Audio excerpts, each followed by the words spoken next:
In today's video, I'm going to teach you how to search in Quip.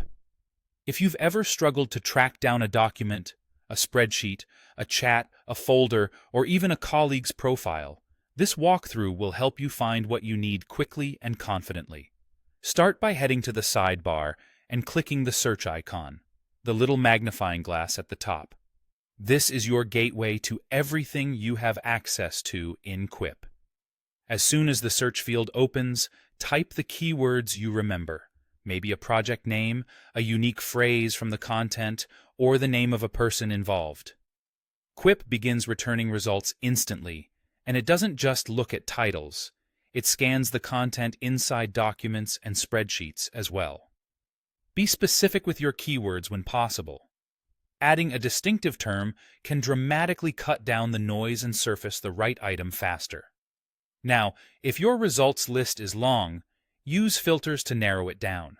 Filters are powerful and easy to understand. Modified by helps you find items based on who last edited them, which is great for living documents that evolve over time.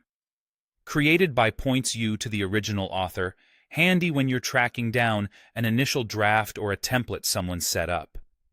In folder lets you target a specific folder or workspace, which is perfect when you know the general neighborhood where the file lives. And date helps isolate recently updated work or dig up older notes by choosing a time window.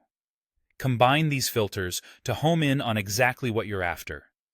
Search can also include comments if you opt to include them in your filters. That's useful when you remember a discussion point or a decision that happened in a thread, but not the exact wording in the document body. Keep in mind that results only include items you have permission to see. Documents shared with you appear right alongside your own, and if something doesn't show up, it may be because you don't have access yet. One more helpful detail. Quip prioritizes recently viewed items, so the top of your results will often surface things you were working on or reading lately. That makes it easy to jump back into an active project without digging. To recap the flow: open search, enter clear keywords, then refine with modified by, created by, in folder, or date until the right item rises to the top.